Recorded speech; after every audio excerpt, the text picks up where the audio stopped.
This day in history, February 2nd. In 1863, writer Samuel Clemens adopted the name Mark Twain for the first time. On this day in 1964, the action figure G.I. Joe made his first appearance. In 1993, country singer Willie Nelson reached a deal with the IRS to pay $9 of the $17 million he owed in back taxes. The feds also collected profits from Nelson's recording, Who'll Buy My Memories, the IRS tapes. And on this day in 1887, the groundhog made its first weather prediction. It was an early European tradition. If a hedgehog cast a shadow, it meant 6 more weeks of winter. Punxsutawney, Pennsylvania settlers traded their hedgehog for the groundhog, and it's become the official, unofficial winter forecaster.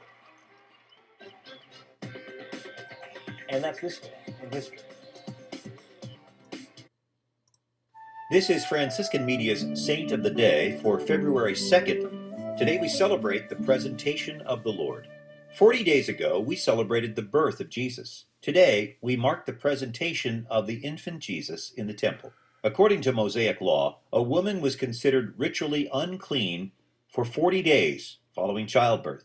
At that point, she was expected to present herself to the priests at the temple and offer sacrifice to mark her purification. Actually, anyone who had brushed against mystery, birth or death, was similarly excluded from Jewish worship.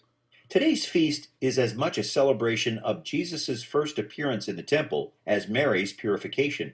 In Luke's Gospel, Jesus was welcomed in the temple by Simeon and Anna, who acknowledged the infant as the long-awaited Messiah. From what we know, the Feast of the Presentation was observed in the Western Church as early as the end of the 4th century, though likely much earlier, when gala processions recalled the introduction of Christ into the house of God. In the early 8th century, Pope Sergius inaugurated a candlelight procession as part of the observance. At the end of the same century, the blessing and distribution of candles became part of the celebration, giving the feast its popular name, Candlemas. There's more about... A reading from the Holy Gospel according to Luke. When the days were completed for their purification according to the law of Moses, Mary and Joseph took Jesus up to Jerusalem to present him to the Lord, just as it is written in the law of the Lord. Every male that opens the womb shall be consecrated to the Lord, and to offer the sacrifice of a pair of turtle doves or 2 young pigeons, in accordance with the dictate in the law of the Lord. Now there was a man in Jerusalem whose name was Simeon. This man was righteous and devout, awaiting the consolation of Israel, and the Holy Spirit was upon him. It had been revealed to him by the Holy Spirit that he should not see death before he had seen the Christ of the Lord.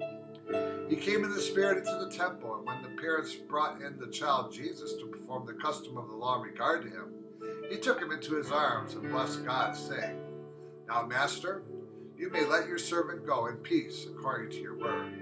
For my eyes have seen your salvation, which you have prepared in the sight of all the people, a light for revelation to the Gentiles, and glory for your people Israel. The Gospel